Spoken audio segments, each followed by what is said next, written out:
హరి ఓం. ఈరోజు మదనపల్లిలో ఉన్నాము. మదనపల్లిలో రమణ గారు మమ్మల్ని వాళ్ళ ఇంటికి పిలిపించారు. వాళ్ళ ఇంట్లో ఇల్లంతా వాస్తు ప్రకారం బాగానే ఉంది. కేవలం బయట ఉన్న 2-3 తప్పుల వల్ల వాళ్ళు చాలా ఇబ్బందులు పడ్డారు. ఆ చిన్న తప్పులు ఏమి అనేది ఇప్పుడు మీకు తెలియజేస్తాను. అంతకుముందు రమణ గారిని 2 మాటలు మాట్లాడవలసిందిగా కోరుతున్నాను. శుభవాస్తు టీవీ ఛానల్కు నమస్కారము. ధనంజయ స్వామి గారు మా ఇంటికి రావడం మాకు ఎంతో అదృష్టము. చిన్న చిన్న బాధల వల్ల కష్టాలు పడతా ఉన్నాము. యూట్యూబ్లో చూసి స్వామిని రంపించడం జరిగింది.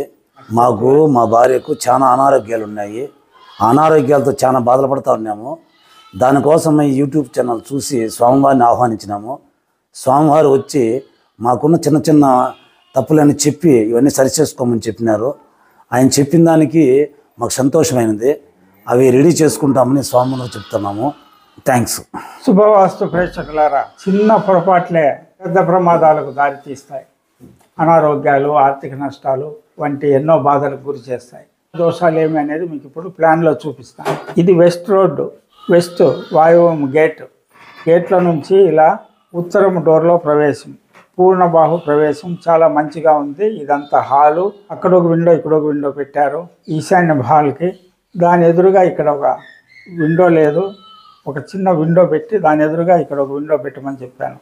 ఇంతే. లోపల కిచెన్, ఇది డైనింగ్, ఇది మాస్టర్ బెడ్రూమ్, ఇది సెకండ్ బెడ్రూమ్, ఇది పూజా రూమ్. ఈ లోపలంతా చక్కగా ఉంది. బయట ఏం జరిగిందంటే ఇది 4 ఇంచుల కాంపౌండ్ వేశారు. వెనక గేట్ కూడా పెట్టారు. పిల్లర్ ఇక్కడ ఈశాన్యంలో 9 ఇంచులు వేశారు. ఈ 4 ఇంచులు కూడా ఇది 9 ఇంచులు పిల్లర్ అయినప్పుడు 5 ఇంచులు ఈశాన్యము తగ్గిపోతుంది కాంపౌండ్ స్థలానికి. ఈశాన్యం ఎప్పుడు తగ్గిందో 0 వాస్తు అని చెప్పవచ్చు. కాబట్టి పిల్లర్ తీసి ఈ 4 ఇంచుల్లో పిల్లరే వేసి ఇలా స్క్వేర్ చేసుకోమని చెప్పాము. ఇది మెయిన్ పాయింట్. తర్వాత ఆగ్నేయంలో ఇలా మెట్లు వచ్చాయి. ఈశాన్యం ఓపెన్ వదిలేశారు. పైన మోల్డ్ వచ్చింది. ఇక్కడ ఒక యాంగ్లర్, ఇక్కడ ఒక యాంగ్లర్ ఇచ్చి ఇది గ్రిల్ వేసి ఇక్కడ గేట్ పెట్టుకోమన్నాను. అందువల్ల ఈ ఆగ్నేయం పెరిగిండే దోషం పోతుంది. 3వ తప్పు, చాలా వీడియోల్లో దక్షిణం హద్దు చేసినా పర్వాలేదని చెప్పడం విన్నా. వీళ్ళ పెద్దలు దక్షిణము హద్దు చేసి కట్టారు.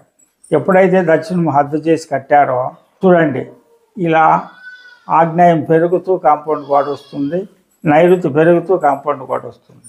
నైరుతి పెరగడం వల్ల అనారోగ్యాలు, తూర్పు ఆగ్నేయం పెరగడం వల్ల ఆర్థిక నష్టాలు, మరి దాంతోపాటు తగాదాలు, కోర్టు వ్యాజ్యాలు ఎన్నో రావడానికి అవకాశం ఉంటుంది.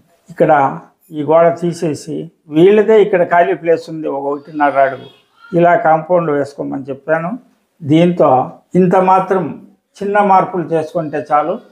వీళ్ళ మొత్తం సమస్యలన్నీ పరిష్కారమై ఒక 6 నెలల లోపలే వీళ్ళ అనారోగ్యాలంతా మేలై వీళ్ళ ఆర్థిక బాధలు తొలగిపోయి అన్ని విధాలా బాగుంటారని తెలియజేస్తూ, ఇలాంటి చిన్న దోషాలు మీ ఇంట్లో ఉంటే ఇలాంటి ప్రాక్టికల్ వీడియోలు చూసి మీకు మీరే సరి చేసుకోవాలని కోరుతూ, మీ వాస్తు పండిట్ చందకచర్ల ధనంజయ స్వామి, భూమానందాశ్రమము, మడకశిర. హరి ఓం తత్సత్.